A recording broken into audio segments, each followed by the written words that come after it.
Alerte, alerte, alerte. Tentative de coup d'État en cours au Mali, situation confuse ce matin à Bamako. Bruit de bottes et mécanique militaire règne depuis ce matin alors que le personnel de l'administration publique, les banques, les marchés et les espaces publics sont fermés. Selon l'ambassadeur de Norvège, des soldats maliens se sont mutinés mardi aux abords de Bamako. Le camp militaire de Kati, Kansoundiata, d'où était partie la déstabilisation contre le président Amadou Toumani Touré en 2012 est en ébullition. Plusieurs ministres et généraux arrêtés. Le nouveau président de l'Assemblée nationale, Moussa Timbine, aurait été arrêté. Tout comme le ministre malien de l'économie et des finances, Abdoulaye Daffé, arrêté tôt ce matin par des hommes armés. 10h50 GMT. L'état-major des armées sous le contrôle des militaires de la garde nationale conduit par le colonel Sadio Camara, l'ancien directeur du Prytanée, l'école militaire de Kati. 11h00 GMT, des véhicules militaires convergent devant le département de la Défense. L'ORTM, télévision nationale, a été évacué pour raison de sécurité mais son signal n'est pas coupé.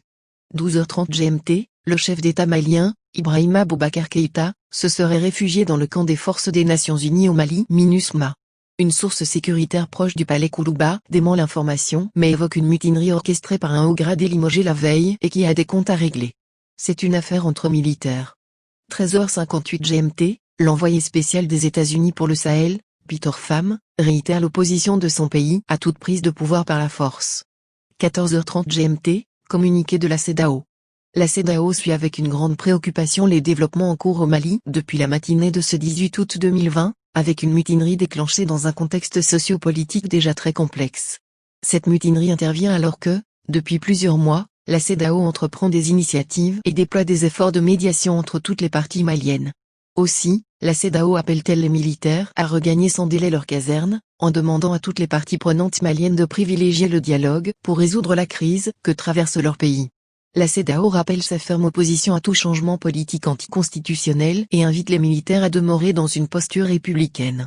En tout état de cause, elle condamne vigoureusement la tentative en cours et prendra toutes les mesures et actions nécessaires à la restauration de l'ordre constitutionnel, par le rétablissement des institutions démocratiquement élues, conformément aux dispositions de son protocole additionnel sur la bonne gouvernance et la démocratie.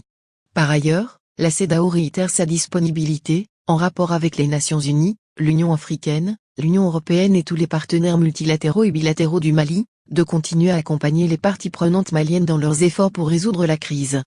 15h30 GMT, déclaration de Jean-Yves Le Drian, ministre français de l'Europe et des Affaires étrangères.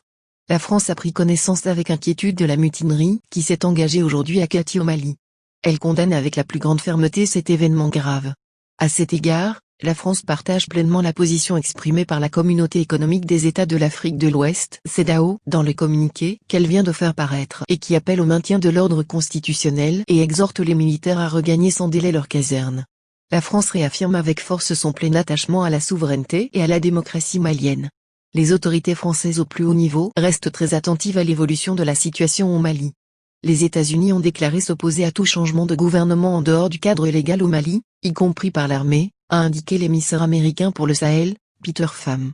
Les USA s'opposent à tout changement extra-constitutionnel de gouvernement, que ce soit par ceux qui sont dans la rue ou par les forces de défense et de sécurité, a-t-il écrit sur Twitter. Abonnez-vous à nos différentes pages pour être informé du déroulement de la situation minute par minute.